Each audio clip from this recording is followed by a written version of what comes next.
Spoiler warning buat kalian yang belum nonton episode 7. Kalian bisa simpan dulu video ini dan balik lagi kalau udah nonton episodenya. Episode ini dibuka dengan Kenjaku yang mengevakuasi non-penyihir dalam penghalang sesuai dengan peraturan cooling game. Mereka diberikan pilihan untuk ikut serta menjadi pemain atau keluar dari permainan. Salah satunya adalah teman semasa SMA Yuji yang bernama Sasaki. Saat menuntun Sasaki, Kenjaku bilang terima kasih ke dia karena udah bersikap baik ke anaknya. Selanjutnya, Hakari dikejutkan oleh berita Gojo disegel dan setuju untuk membantu Yuji dan Megumi dengan persyaratan mereka akan membantunya setelah cooling game selesai. Setelah Megumi nge-reveal kalau dia adalah pemimpin klan Zenin, Hakari makin kaget dan langsung mengubah nada bicaranya karena dengan dukungan salah satu dari 3 klan besar, dia bisa dengan mudah mendapatkan suara untuk merevisi peraturan Jujutsu. Dan lucunya, pas Hakari ngubah nada bicaranya jadi imut buat ngajak Megumi temenan, muncul pop-up dengan kepala Maki yang bilang kalau besoknya klan Zenin dibantai. Tiba-tiba muncul Kogane yang mengabarkan tentang penambahan peraturan baru cooling game yang ditetapkan oleh Kashimo di episode sebelumnya. Kogane adalah penghubung dengan Yuji, yang artinya Yuji sudah terdaftar sebagai player. Megumi membantah hal itu karena syarat menjadi pemain adalah harus menerima objek kutukan atau teknik kutukan dari Kenjaku dan masuk ke penghalang koloni.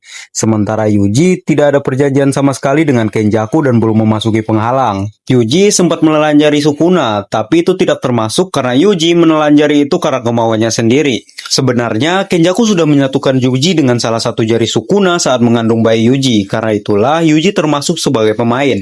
Lalu, mereka meminta Kogane untuk memberikan daftar pemain untuk melihat pemain dengan poin tertinggi agar mereka bisa menambahkan aturan tanpa harus membunuh siapapun. Tujuan mereka adalah untuk mengeluarkan Sumiki dari cooling game dan menambahkan aturan untuk bisa mentransfer poin antar pemain agar tidak mati walaupun tidak mendapatkan poin dalam 19 hari. Dan untuk itu, mereka harus memburu Kashimo dan Higuruma yang memiliki poin di atas 100. Mereka lalu membagi 2 tim untuk mencari Angel sambil memburu Kashimo dan Higuruma. Panda bersama Hakari dan Yuji bersama Megumi. Yuji sempat menolak untuk dipasangkan dengan Megumi karena Yuji takut sesuatu terjadi dengan Megumi kalau Sukuna tiba-tiba ngendaliin tubuh Yuji. Tapi Megumi tidak peduli karena peran mereka sudah ditentukan senior dan Megumi tidak ingin egois. Yuji dan Megumi lalu masuk ke koloni Tokyo 1 sementara Hakari dan Panda di Tokyo 2. Saat memasuki koloni, mereka dipindahin secara acak ke salah satu dari 9 lokasi yang telah ditentukan dan Yuji harus terpisah dengan Megumi. Di 9 titik itu sudah ada pemain yang menunggu untuk mengincar pemain yang terkejut karena fenomena ini tidak dicantumkan dalam aturan cooling game.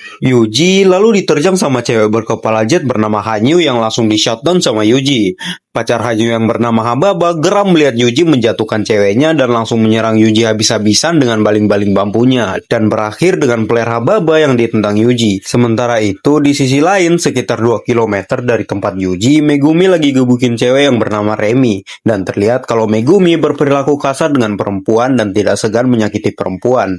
Dan itu sangat menggambarkan klan Zenin yang menganggap rendah perempuan. Megumi menanyakan tentang Higuruma pada Remi untuk mendapatkan informasi dan Remi bilang kalau dia tahu di mana Higuruma dan akan mengantarkan Megumi kepada Higuruma. Sementara Yuji ingin bertanya tentang Higuruma pada Hababa, tapi tidak mendapatkan jawaban dari Hababa karena dia sudah pingsan duluan. Lalu ada yang datang dan menyapa Itadori dan bilang kalau dia tahu di mana Higuruma berada. Namanya adalah Amairin dan dia masih satu kampung halaman dengan Yuji. Karena itulah dia mengenal Yuji dan ingin membantunya. Yuji pun bertanya pada Amai di mana Higuruma dan Megumi juga bertanya pada Remi hal yang sama. Amai menjawab Higuruma di Ikeburo sementara Remi menjawab Shinjuku. Dan episode 7 pun ditutup dengan cliffhanger yang membuat kalian pasti bertanya-tanya di mana Higuruma sebenarnya dan siapa yang berbohong. Spoiler warning, clue-nya udah ada di opening yang menunjukkan Remi di satu frame yang sama dengan salah satu penyihir dari masa lalu bernama Registar yang nantinya di episode 8 akan bertarung dengan Megumi. Yang artinya Megumi dijebak Remi dengan bilang kalau Higuruma ada di Shinjuku dan dia akan mengantarkan Megumi pada Higuruma, padahal Higuruma tidak ada di sana. Sedangkan Amairin mengatakan yang sebenarnya bahwa Higuruma ada di Ikeburo dan Yuji akan bertemu Higuruma di sana.